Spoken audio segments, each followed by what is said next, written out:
Hello and welcome to Convict Inc. I'm your host, Robert Rosso. Please hit the subscribe button. Please hit the like buttons if you like the video. Uh, Appreciate it, all you guys that are watching. Can't believe how fast this channel's growing. Really, I can't believe it. I'm going to say something right now, though. You know what I just did? This is my third or fourth take, and you know why? Because I just realized I was letting my comment section dictate what the fuck I was going to say or what I was not going to say. I'm mad at myself because people warned me about that, and it wasn't like even to the haters. It was some. I'm not even going to say it, but I realized that that's what I was doing. And I think comment sections are important, and I'm going to read them. I got to figure out a time of day when I'm going to do it and stick to it. And I've got to answer each one as I go down and not kind of bounce around. That fucks me up too and wastes too much time.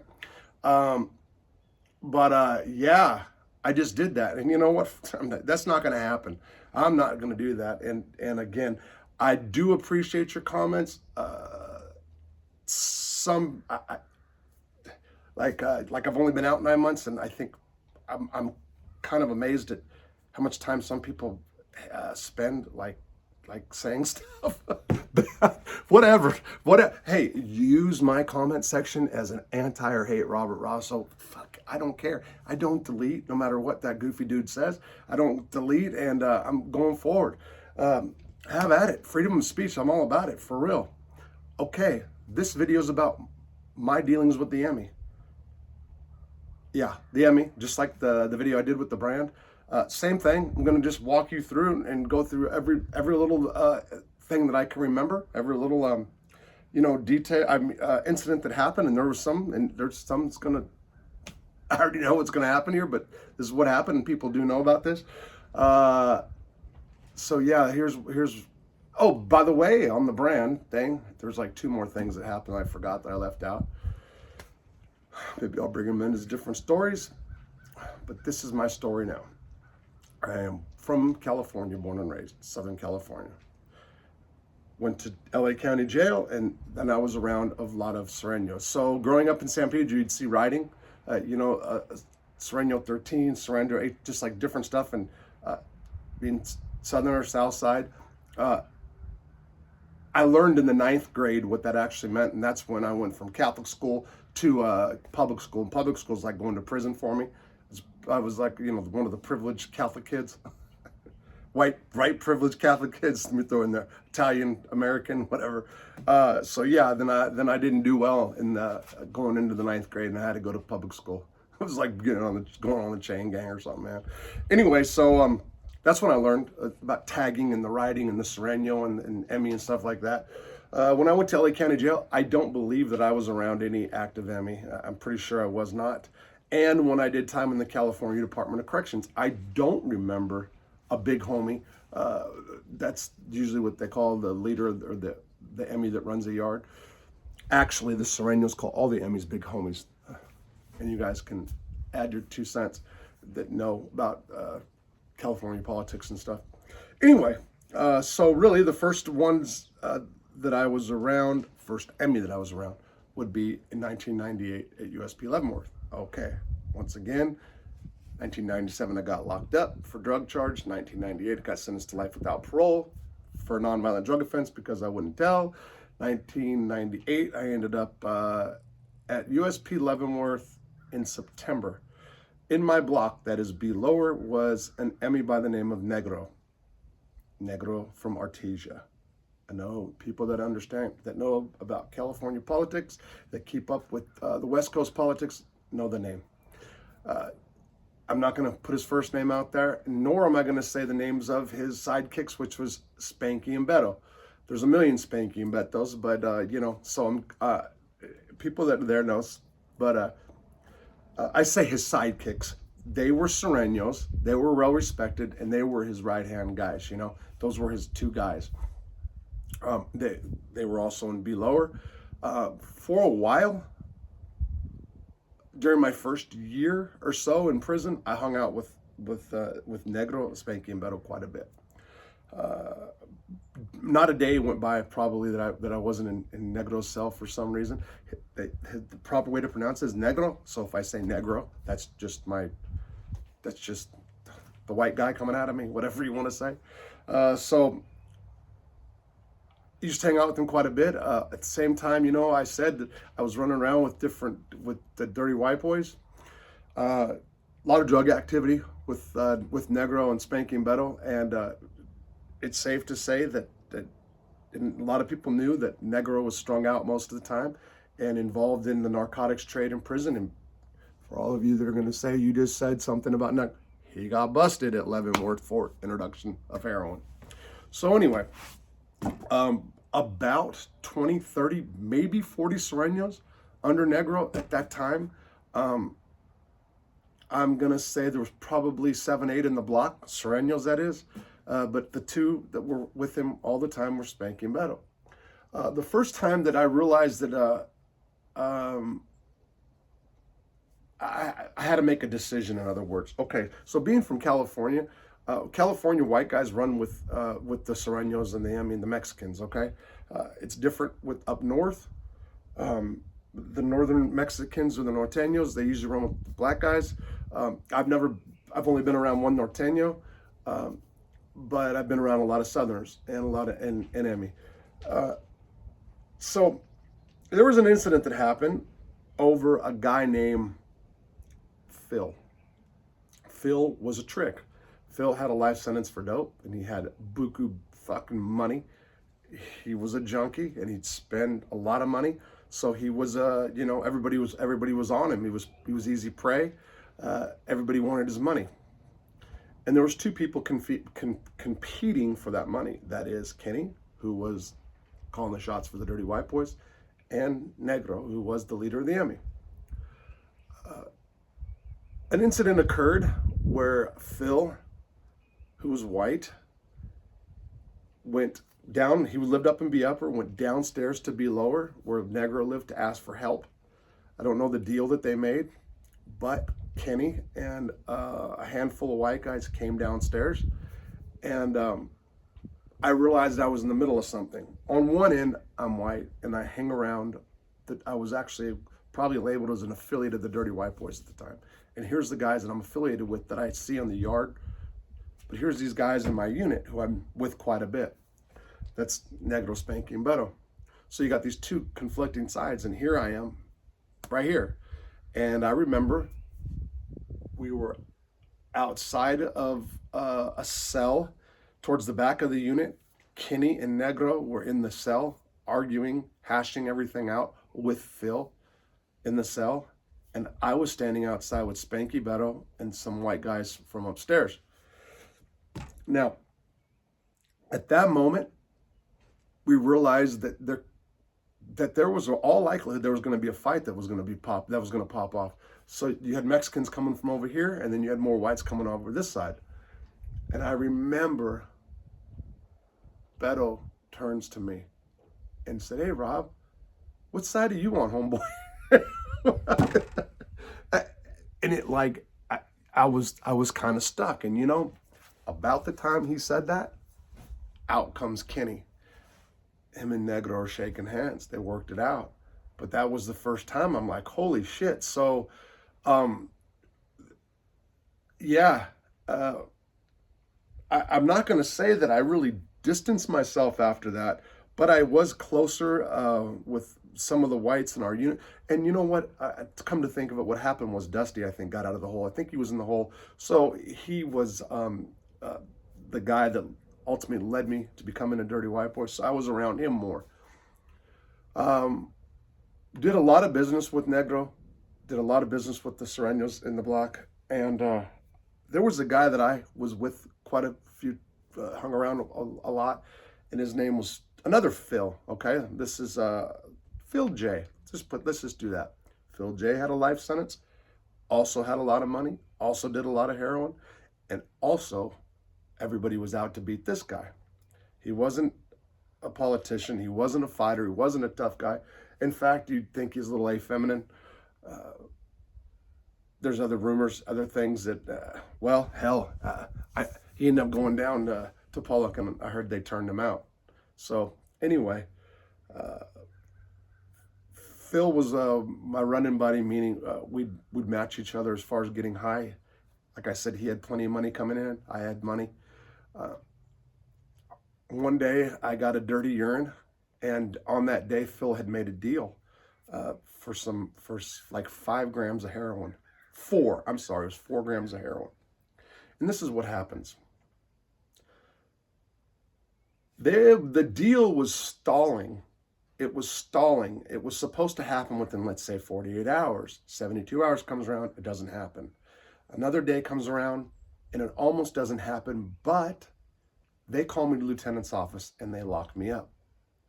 About within an hour of me being locked up,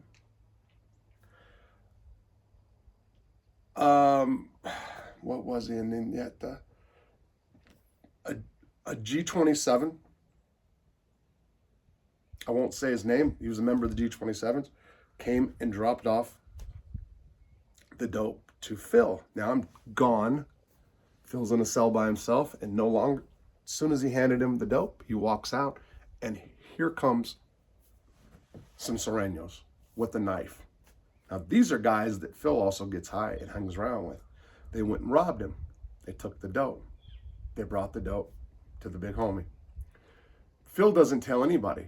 He's white. But he doesn't tell a soul, not one, for 60 days. Meanwhile, I come out of the shoe 60 days later. As soon as I came out, we were in conversation. I asked Phil about that, and he told me the story. And I said, do what? And he says, yeah, I've talked to Negro about it since then. We're getting things worked out. I'm like, hold. I went and I told Dusty, and me and Dusty went over and confronted Negro. Now, Dusty and Negro had a history themselves. They were in Oklahoma City one time. Somebody was going to jump Dusty, and Negro stood up with Dusty back to back. So these two were cool. But you can't go rob or extort a white guy in a maximum security prison like Leavenworth and not expect something to happen. They were assuming, because Phil was weak and scared, that maybe he either wasn't going to tell, wasn't going to find out, it was going to go away, but that's not how it went down. It really sucked because me and Negro had a good relationship. And so, you know, I know he was just dope fiending. I know what was going on. I get it. But it was like, that was somebody that I knew. So it was kind of like a slap on my face. That's how I felt at the time. And also, I need to make it a little bit more clear. So me and Negro were cellies for like a week one time.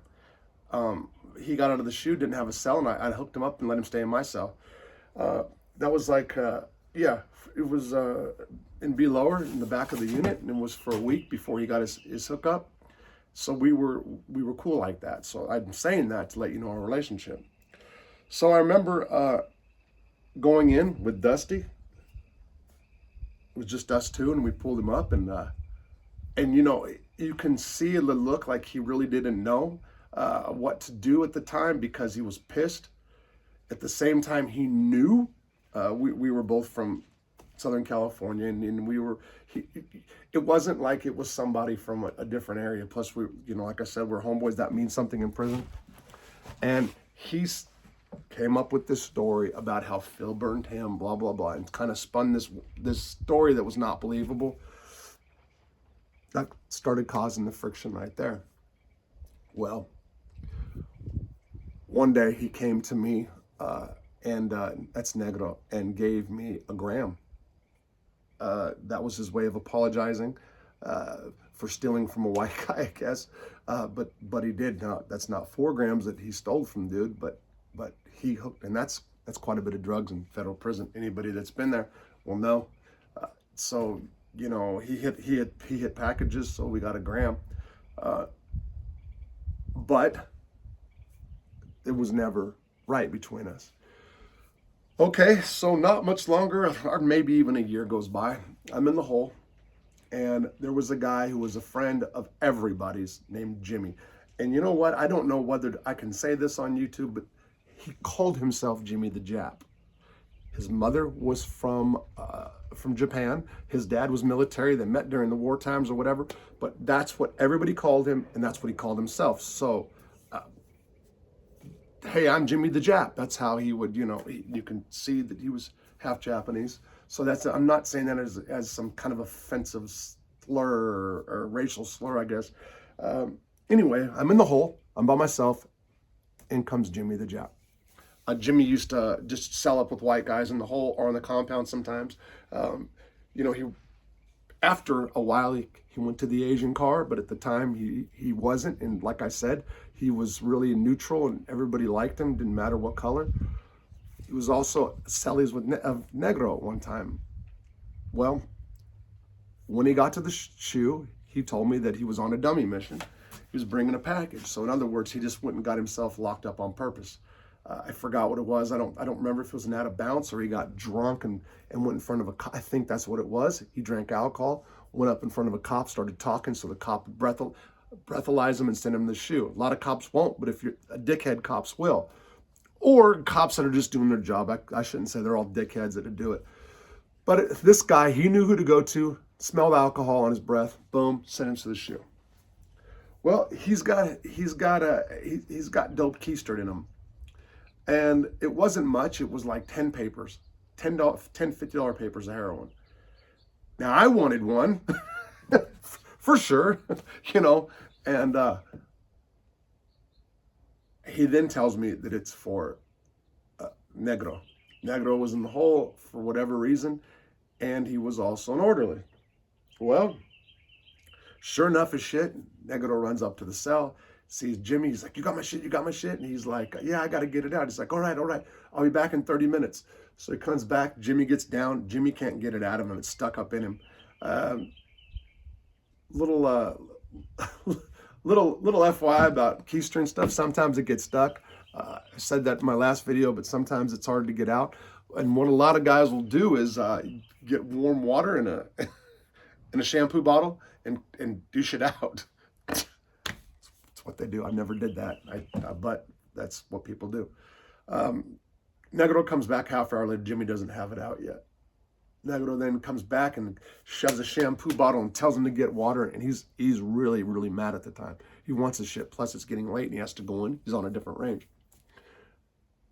He comes back again, that is Negro, and Jimmy is literally on the toilet, and he's douching himself, whatever you want to say, and Negro goes, come here, to me.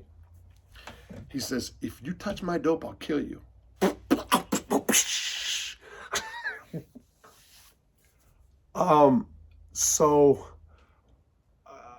Where that came from, he was doing bad at the time, and I'll get to the reason why he was doing bad.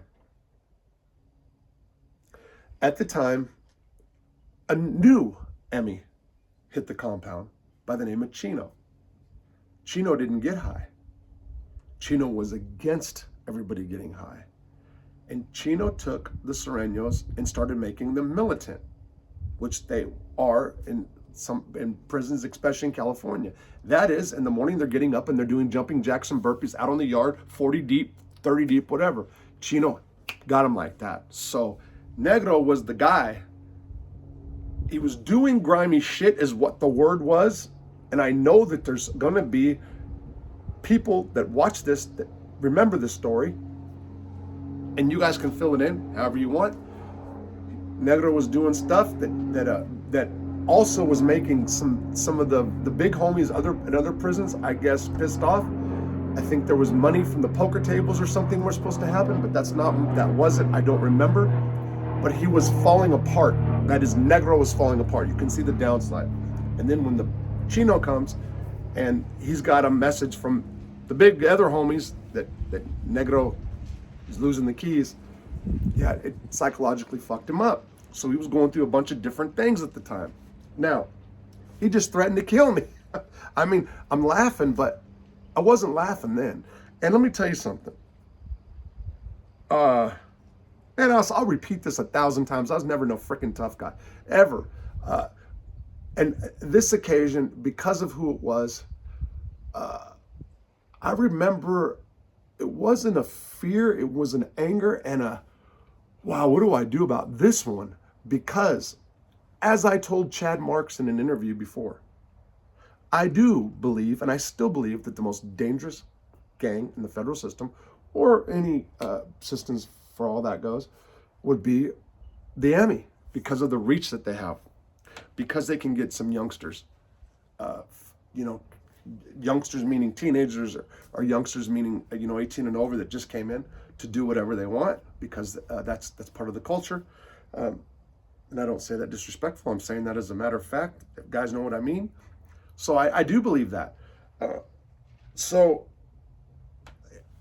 I remember thinking, how am I going to deal with this situation? Because this dude, I can't let it go like that.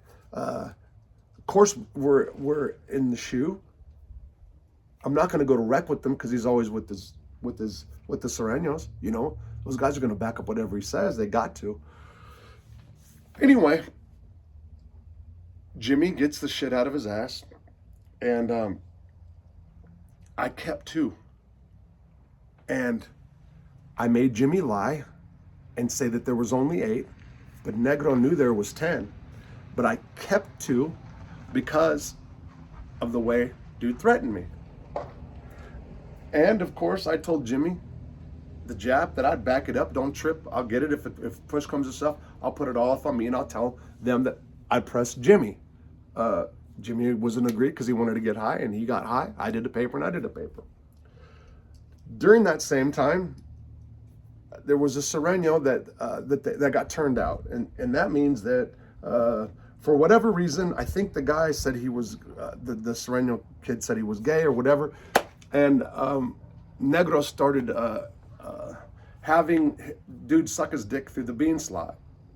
That's real shit, and it's not me just saying this. That was a wide open story at Leavenworth back in the day. I mean, just what? I talked to people in Terre Haute 20 years later and knew that story, and I think they've got some code or whatever. They're not supposed to do that. I'm not really sure, but he was doing that again. If you knew him from then, and then he was just kind of on this slide, So we get out of the compound. We get out of the shoe and go back out into the compound. The Sereno that they had turned out on the whole, now he was in the unit, and a lot of they had a couple Serenos who were going around that were telling dude, $25 a blowjob, or they were pimping this dude out, and Chino got word and shut that shit down. There was a night right around this time that I was drinking. Of course, drinking makes me bulletproof, whatever. And I went in Negro's cell and confronted him about the threat. And I also told him that I took 2 of those papers. Now, the next day, I wasn't worried that night about it. The next day I was. I told some of my bros about it. Went and pulled up Chino about it, because Chino was running shit, and told him straight up, that I wouldn't disrespect a dude like that, because that was, that's one of the big homies, really that is, and that was just a lot of frustration in me and stuff like that, and again, the dude was my friend. I knew what had happened, crossed the line. Me doing that, what I said, I knew I put myself in a pretty much a trick bag right there, but Chino cleaned it up, and that's what happened on that. So let me skip. Boom, boom. I ended up going to Lewisburg. When I got to Lewisburg, there was only less than 5, maybe, California Mexicans. So you got like, no. I'm sorry. There was probably about 10, because you had Parrot. It was Young Emmy, and then you had Willie Bobo, who was running that. Willie Bobo reportedly, is that the word, was running all of the Emmys in the federal system. That's for other people to say. I don't have proof of that. I just know what people say. So real quick on, so when we got to Lewisburg, that is the guys that went, the 5 dirty white boys I went with, Billy had the keys, he was running it. He was our shot caller. He really became friends real quick with Parrot, and they became like this, Perico, Parrot. And I started working in the hall at some point, that sweeping the hall after the noon meals, and Willie worked out there too, and we started talking. And we talked about Negro, and I told him, you know, after I became cool with him, I told him about the situation, because again, something like that happens, you go and say something to one of the big homies like that, you don't know what's coming down, so you want to make sure, you know. And so if something was going to happen, you know, if like I was going to get hit years later or whatever, you know, I wanted the truth to be known, you know, how it came about, you know, the whole story. So he was real cool about it. And then in 2005 is when they moved a lot of Sureños and a couple more Emmys from Victorville to USP Lewisburg, where I was. And here comes Chino. Chino was the guy that was running it was the big homie at Leavenworth. Now he's here, but he was going through his own personal problems at the time. I think if I was correct, he had either a 30-year sentence or a life sentence out of San Diego, and I think he lost his appeals. You know, you come in when you have that much time and you're hopeful that the appeals are going to do it, and then you get hit, and then that's when things fall apart. That's what happened to me. That's why I ended up getting tipped up in the gang and all that other stuff. And I saw the deterioration in Chino. He wasn't cut up no more. He's kind of flabby like I am now. This is fat. And I think drugs had got a hold of him too. You know, you can just see the deterioration there. So Chino was there. We remembered all of us, and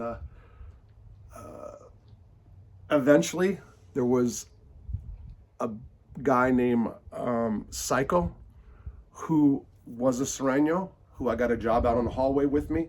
Me and Psycho worked the 1 o'clock shift together.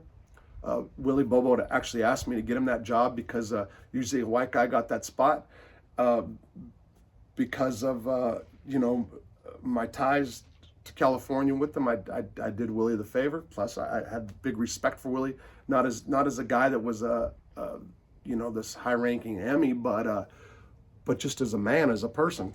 Really, he was just a really good guy. As a matter of fact, 2006, when I ended up in his unit, that was C or D cell block. I had a bladder surgery that went really fucked up. I was hurt real bad, and I was in so much pain. And Willie Bo was the one that helped me out, took care of me. Yeah, I mean, he made sure I had food. He made sure I had whatever I needed. That dude made sure. He was my neighbor, but it wasn't the white dudes in there that did it. You know, it was Willie Bobo. Yeah, he really helped me. Okay, so Psycho ends up working. We're in the hallway together, and for all intents and purposes, he had a really good name. He, I mean, real respectful, no dirt on him or whatever. He wasn't a dope fiend. I think he got high a little bit. So Lewisburg, there wasn't a lot of drugs. It hit let's just say every 6 months. And if you were going to do drugs, you better have stamps, currency on hand, and you better get your dope that day because it was gone. So Psycho wasn't one of them in the loop that I remembered. There was a dude named Spanky who was a Sureño, and Spanky was a tattoo guy, big fat dude from Orange County. We fucked around tough. I mean, meaning we joked around and stuff with each other, but he had a reputation of being slippery when wet. That's a nice way of putting it. It really surprised me when I found out that they had, meaning the Emmy or the powers that be, was prospecting Psycho and Spanky. Now, Psycho, I can see. Spanky, because of some of the stuff that he'd done, I was surprised, but that's not my business. There came a day, 2006, when I got some dope off of Spanky. Now remember, he's prospecting. He's gonna make his bones. I don't know how the Emmys do it. I'm not here to say how the Emmys handle their affairs because I don't know. I never asked, to be honest. I never paid attention. I never read up on it. So I do know that he was about to get his hand. I do know that was all gonna come down, and he did while I was there. So he was on his P's and Q's. I go and get some dope from him, and he fronts me the dope, meaning he gives it to me on credit, on my word. When are you going to pay me? I'll handle it this week sometime, is what I remember telling him. I was on a run then, people. I mean, I was talking about people who were deteriorating. I was falling apart. Maybe suicidal a little bit, not really sure. But anyway, for some reason, I kept I'm looking at the time. I kept looking at I kept not paying Spanky. For whatever reason, I kept forgetting about him, or I don't remember, but I was high every day. But what I was doing was getting credit everywhere. I was running up huge bills at the time. And Spanky would see me high and he would ask me about it. And then one day he got mad and he said, "Look, Rob, you know what's happening right now? You know where I'm at," meaning he's prospecting, meaning the big homies are watching him. "Man, you can't just keep doing this to me. You can't just keep running around fucked up, and not pay me, act like I don't even exist." And he was 100% right. But it wasn't going down like that. I was just getting paper from here, getting dope from here. And at the end of the month, I'd figure out all these bills and I'd fucking have them all paid off. That's where I was at the time. And Spanky came to me that day. The next day, I told him I'd have the money the next day. The next day, I did not have the money again. I walked past him and he went smooth off and he said, "We're not going to keep doing this." Now there's a threat right there, but he's right. He's 100% right. I'm wrong, and I just don't remember why I just wasn't paying this dude. Why did I go borrow him and paying him, Maybe because we were close. I'm not close, but because we just joked around and we were always, it wasn't a serious type of thing between me and him. We were always on playtime. I don't know. The next morning, now, I told some of my bros, my closest bros, about this. Now, you remember, at this time, I'm also calling the shots. I've also got the car. I know, okay, side note, car, gang, organization, family. I was the leader of that, okay? I know somebody's been on me about my verbiage there. Anyway, so I told some of my bros that I was having this Spanky had confronted me like this, and that I was wrong. And the next day, I was going to go outside and talk to him in the morning, and one of my other brothers was going to give me the money and pay him. It was $50 fucking. It wasn't shit. I overslept. I ran out. I was going to go out. I missed the move. I got a cup of coffee. I walk upstairs. I look down, and on the walkway leading to the yard is just Sereno, Spanky, Psycho, and they were posted up. And you can tell they were going to hit somebody. And I'm like, holy fuck, these dudes were going to hit me. Because there were so many numbers, So if you're going to take out the leader of a gang, that's what you do. And I was like, oh, man, no shit, they're going to move on me for real. So I was like, all right, I got to deal with this shit now. Went in, man, these dudes were unicorn. Another incident. You know how many times I went to go get a knife and I couldn't, or I didn't have one? Man, I can name countless times. Another incident. So what I did get is the guys from New York make little pieces that they spit out. It's almost like a tooth with a razor on it. And you spit it out. My dude Benny. Yes, that Benny, you guys. My dude Benny, who's an Italian guy from New York, had one and he gave me one. And it's just for slicing. You just hit them, It's really efficient. When you cut somebody, by the way, sometimes it's more efficient than stabbing somebody because it's such a shocker and there's so much blood that comes out of the face when you slice faces as opposed to when you hit. That's true. So anyway, that's what I had. I started getting myself worked up during the hour until I had to go outside and confront dude. So, I mean, and so, I'm prepared. There's going to be a fight. I'm prepared where I'm going to get stabbed up by all of them. I didn't know what to really think. Well, there's a one-way move in, and then there's a one-way move out, okay? On the move in, here comes Dusty. And Dusty gets to my unit and comes out, and he's cussing, "You stupid motherfucker, did you see all of them posted up out there? They're waiting for you.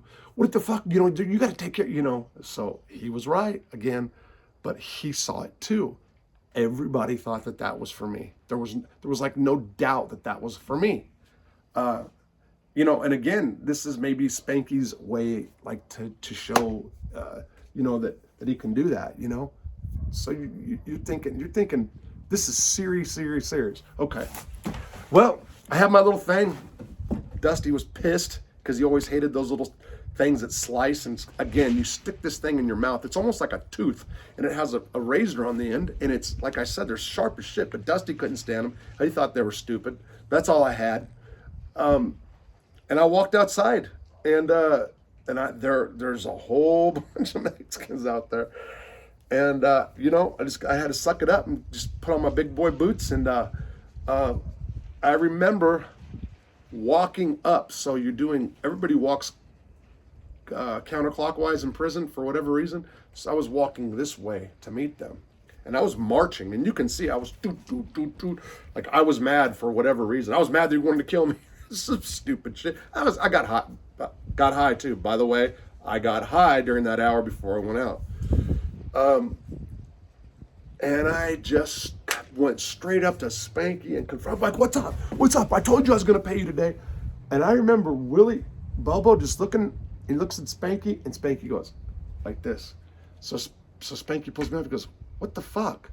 And I said, what do you mean, what the fuck? I said I was going to pay you. He goes, okay. I said, man, I seen all you dudes posted up out there. He goes, oh, you stupid motherfucker. Because you stupid motherfucker. What are you coming over here? What do you got on? You got a fucking piece on? You gonna hit me right now? And I look at him, I went, I stole him. And he starts laughing at me. He's like, Sidio. Oh man, yeah, that was fun. It had nothing to do with me. My guilty conscience. And you know what he did? Spanky gave me another paper note, told me to fucking forget about it and tell everybody that I paid him. Yeah, that's what he did. After all that, because I got myself all worked up, and and I had this little bitty stain on me. He just like, you dumb fucking white boy. Yeah, here, man, just tell, if my people ask, you paid me, and here's a fucking paper dope. Now go the fuck away. Go get high and fucking go rest, go lay down or something. But man, that's it. Now, so that's pretty much everything that I can think of with the EME. Psycho and Spanky got a hand. It became EME. I heard that Spanky got killed. I'm not sure, and that was in Orange County. I don't know. I didn't follow it. And Psycho maybe, I think he killed somebody at Terre Haute. Again, I don't know. That's for a different channel. That's for different guys that know more about the EME and Norteños and stuff like that. Actually, there's some couple really good YouTube channels about those guys that know that stuff really well. This is my experience. This is what happened with me. This would happen with me and these certain EMEs. I met a few of the big ones, Black Bob, China Boy. I can go on and name some few that I've met, that I've known. All of them really good. Negro, PS, got it greenlit for whatever reason. It happened in Victorville. I'm sure you guys can put it in the comments section if you want what happened. But I know that he's wanted. And I don't think alive. But, you know, that's that. Liked him, had a good time. As far as partying goes, you know, shit happens in prison. But that's my story, guys. For whatever it's worth. Till next time.